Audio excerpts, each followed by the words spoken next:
guys, good evening. I have another video update for you. I'm going to just give you insights of Monaco Grand Prix, which is going to happen this weekend.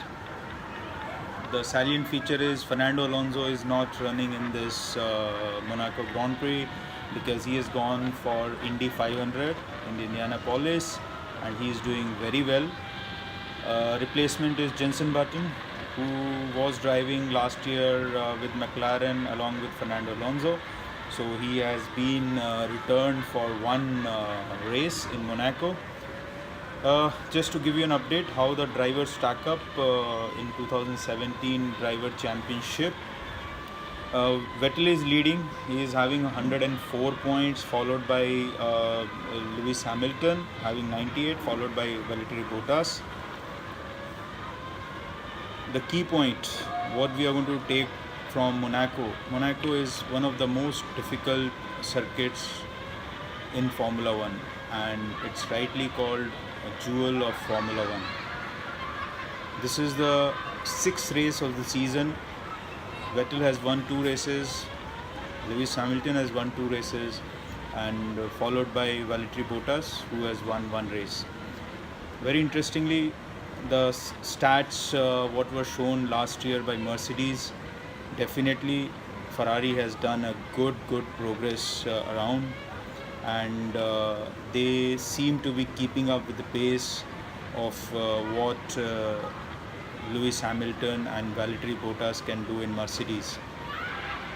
So coming back to Monaco, what is Monaco and what kind of action you can look forward to see in Monaco? See, Monaco, the tires which are going to be used in Monaco are 3 types of tires, low, medium and high, which are super soft, ultra soft tires. And there are total 19 corners on this circuit, very difficult corners. And braking demand is, if you give a rating 7 out of 10, that means you have to continuously keep using braking when you are running the race.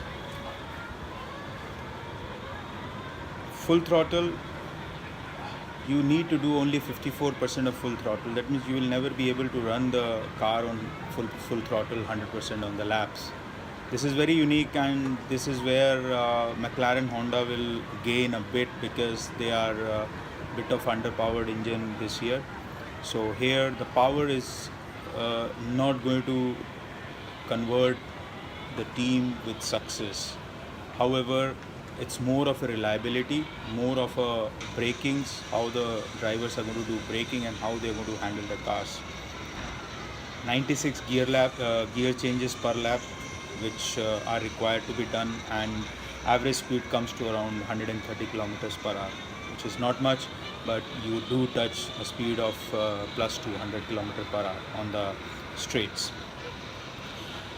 The most successful Formula 1 driver on this circuit is Nelson Piquet, and he has done this race thrice, which is amazing.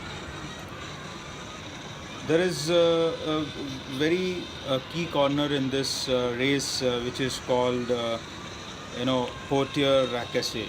This corner is very interesting. A lot of accidents have happened in past, which is at this turn, which is turn 10 and 11.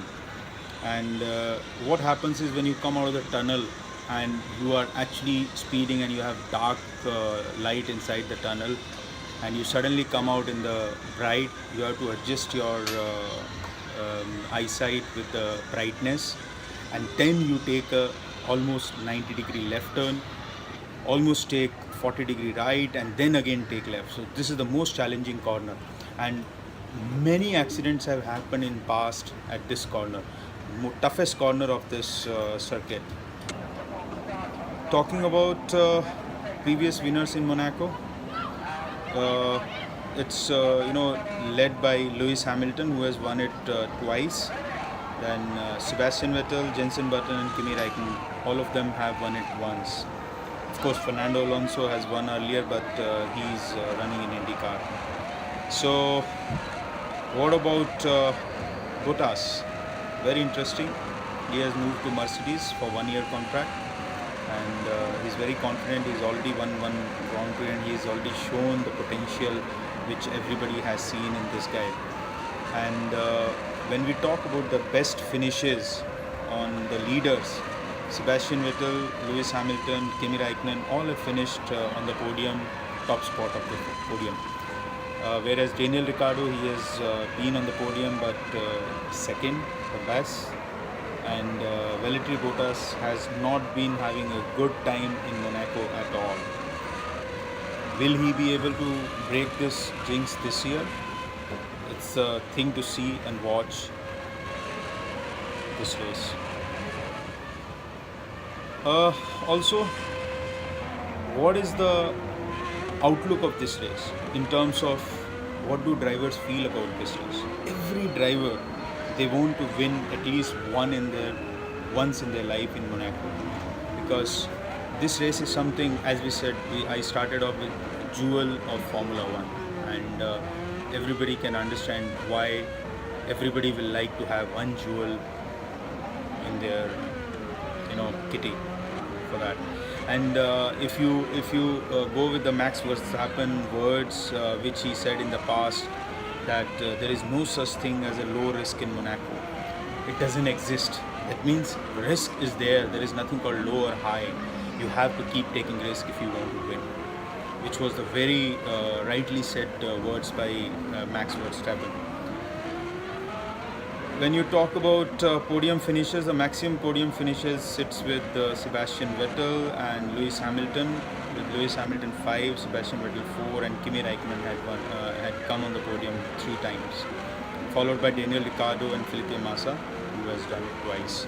Last year was a surprise where Sergio Perez he stood on the podium, and that was the first time for Force India also to come to this stage.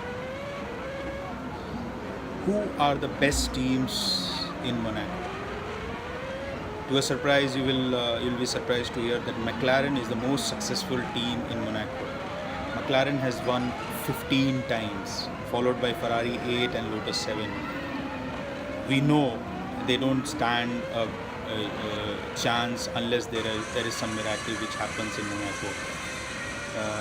But we look forward for Mercedes and Ferrari, which we are very confident they will pull it off, one of them. It could be a surprise from Red Bull, like last time. Daniel Ricciardo should have won the race, but due to poor strategy from the team, they missed out on this. Can Button, on his comeback for one race, score some points? To be seen in this race. But he's confident. In his interviews, he has mentioned that he actually never felt that he is out of Formula 1. And he has already been on the simulator also, and he's practicing hard for this race. So he's also the person to be on radar to see how McLaren is going to perform. And don't forget to watch this race, because this is one of the best race, and it is due on this weekend.